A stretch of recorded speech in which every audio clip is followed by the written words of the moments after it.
말씀은 호세아 5장 8절에서 15절까지 말씀입니다. 저와 여러분이 한 절씩 나누어서 교독하도록 합니다.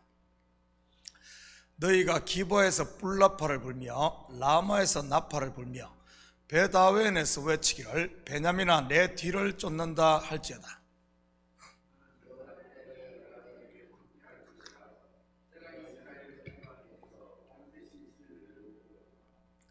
유다 지도자들은 경계표를 옮기는 자 같으니 내가 나의 진노를 그들에게 물같이 부으리라.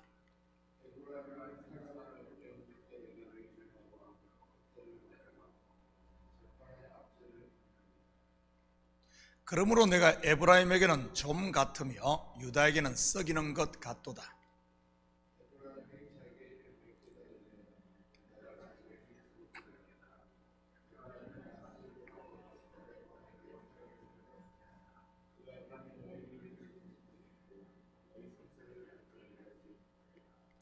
내가 에브라임에게는 사자 같고 유다 족속에게는 젊은 사자 같으니 바로 내가 움켜갈지라 내가 탈취하여 갈지라도 건져낼 자가 없으리라.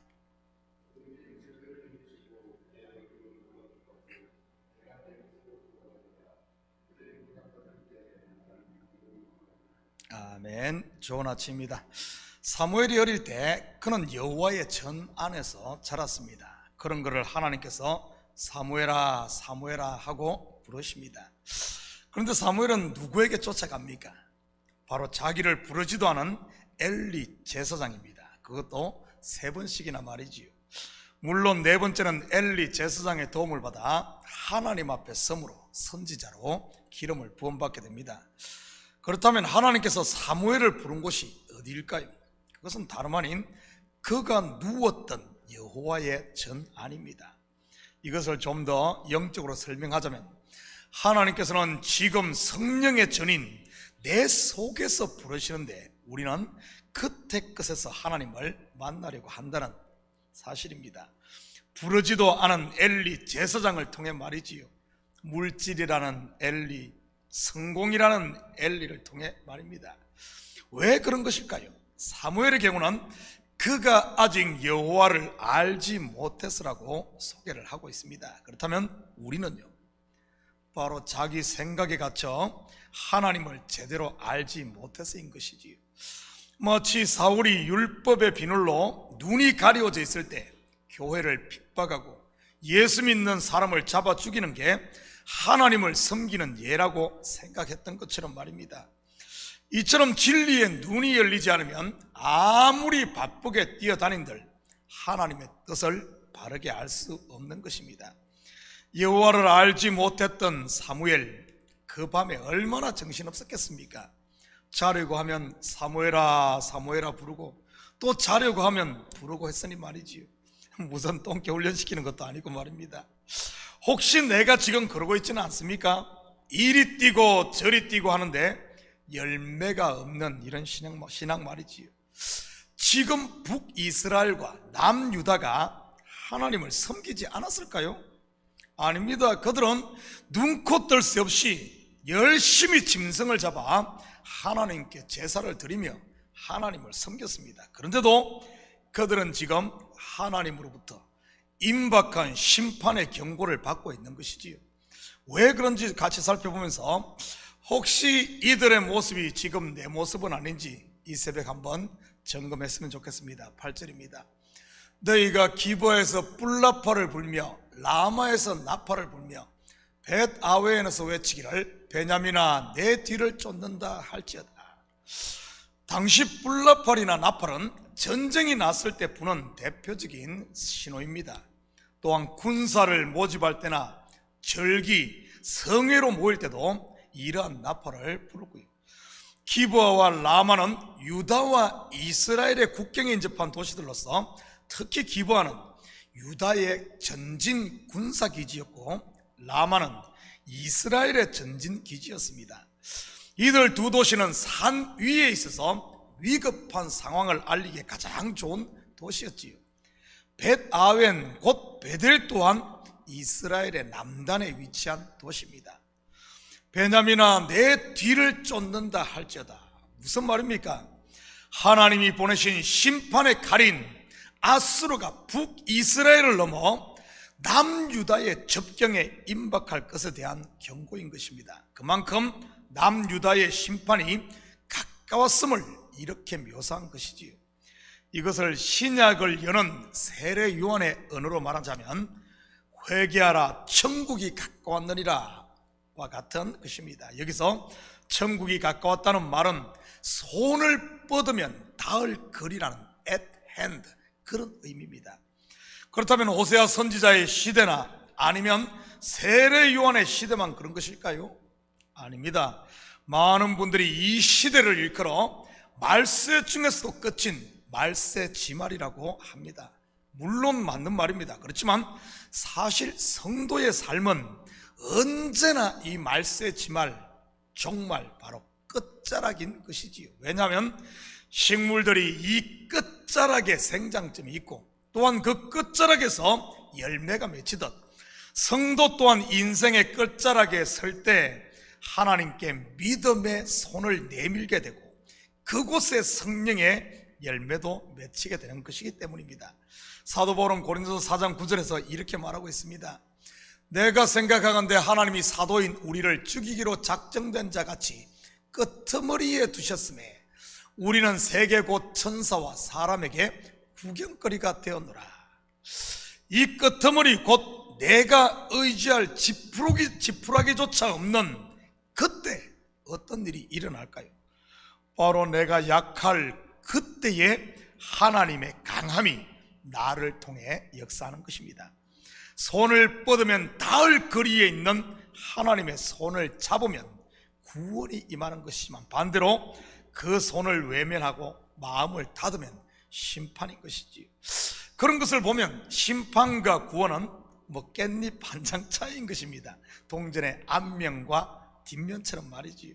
그렇다면 유다가 이처럼 임박한 심판에 직면하게 된 이유가 무엇일까요?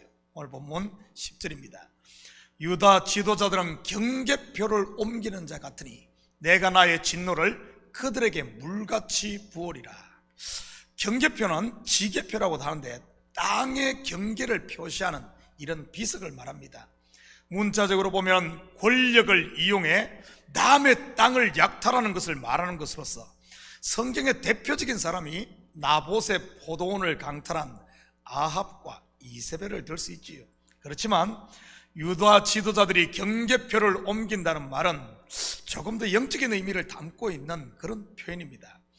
유다의 지도자는 주로 종교적 지도자들을 말하는 것으로 하나님의 율법을 자기 식으로 자의적으로 해석한다는 의미로서 이 하나님의 율법을 자기를 위해 이렇게 쓰는 이런 것을 말합니다. 결국 자기를 숭배하는 이 우상 숭배를 말하는 것이지요. 예수님 당시의 바리새인들과 종교 지도자들이 이와 같이 경계표를 옮겼던 것입니다. 확인합니다.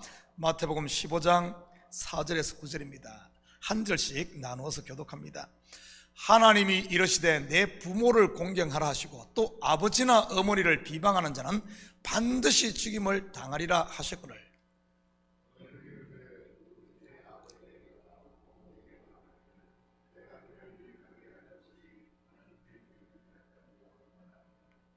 그 부모를 공경할 것이 없다여 너희의 전통으로 하나님의 말씀을 폐하는도다.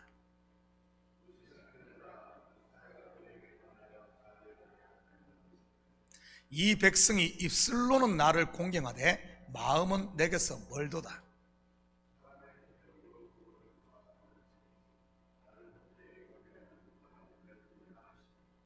이러한 바리새인들을 향한 예수님의 선언이 무엇입니까? 바로 오늘 본문과 같은 화 있을진저 곧 심판인 것이지요. 오늘 본문에서는 하나님께서 진노를 물같이 부으시겠다고 하십니다. 성경에서 하나님의 진노의 물이 부어진 사건이 무엇입니까? 바로 노아의 홍수인 것이죠. 또한 노아의 홍수는 예수와 함께 십자가에서 죽는 물 세례를 말하는 것이고요. 그런데 이런 경계표를 옮긴 사람의 교훈이 범죄한 인생들에게는 오히려 더 설득력 있어 보이고, 또한 이런 거짓 선생들을 사람들이 더 존경한다는 사실 아십니까? 확인합니다. 본문 11절입니다. 에브라임은 사람의 명령 따르기를 좋아하므로 학대를 받고 재판에 압제를 받는도다. 에브라임은 북이스라엘을 일컫는 말로 그들이 쫓은 것이 무엇입니까? 바로 사람의 교훈 여로보암이 베델과 단에 세운 금송아지였지 않습니까? 한마디로 예수 믿으면 부자 되고 성공한다는 금송아지 예수 말이지요. 이처럼 사람의 명령을 쫓으면 행복해질까요? 아닙니다. 오히려 그 반대가 되는 것입니다. 스스로 욕망의 늪에 빠져 헤어나오지 못하고 자기의 욕망의 노예가 되어 스스로를 학대하는 꼴이 되는 것이지요. 사람의 교훈은 처음에는 달콤할지 몰라도 결국에는 올무가 되어 스스로를 죽이게 만드는 것이 이 사람의 교훈입니다. 그래서 가져도 채워지지 않고 율법을 613개나 되는 것을 다 지켜도 그 속에는 사람을 죽이겠다는 도로를 들고 있는 이 바울이 되기 전 이 사울의 모습이 바로 그것을 증명하지 않습니까? 그렇게 율법을 다 지켰으면 은혜와 자유와 평화를 누리고 이래야 되는데, 사랑으로 충만해야 되는데 사랑으로 충만한 것이 아니라 오히려 시기와 질투와 이런 원망과 분노만 가득 채워진 모습을 보게 되는 겁니다. 지금도 똑같습니다. 사람의 교훈을 쫓게 되면 점점 신앙이 자라면 자랄수록 자유로워져야 되는데 오히려 자유로운 것이 아니라 속에서 매여서 자기보다 누구 잘난 사람 꼴을 못 보는 겁니다.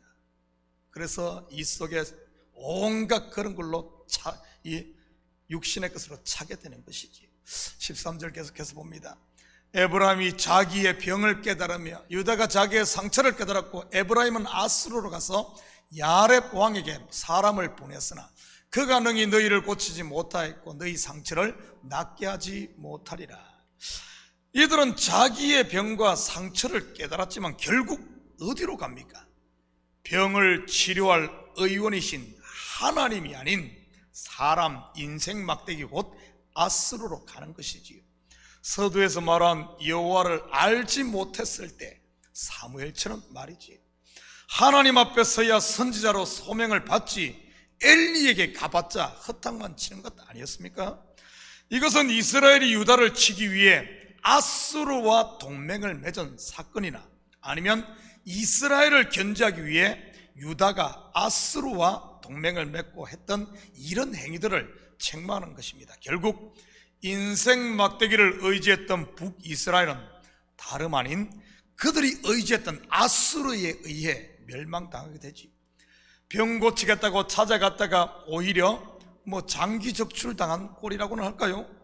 남유다도 마찬가지입니다. 북이스라엘과 아수르를 막겠다고 바벨론을 의지했다가 결국 그 바벨론에 의해 망했던 것이고요. 14절 봅니다. 내가 에브라임에게는 사자 같고 유다 족속에는 젊은 사자 같으니 바로 내가 움켜갈지라. 내가 탈취하여 갈지라도 건져낼 자가 없으리라. 이렇게 하나님의 말씀을 버리고 사람의 교훈을 쫓은 이스라엘과 유다에게 하나님이 그들의 대적이 됩니다. 젊은 사자와 같이 말이지요. 혹시 여러분의 삶 가운데 하나님이 사자처럼 느껴지는 분은 없습니까? 한 달란트 받은 종처럼 말이지요. 그에게 주인은 굳은 사람이었지 않습니까? 나쁜 사람이었지 않습니까? 하는 일마다 안 되고 버려놓으면 휙 가져가 버리고 애써서 싸우면 무너뜨리는 그런 분 말이지.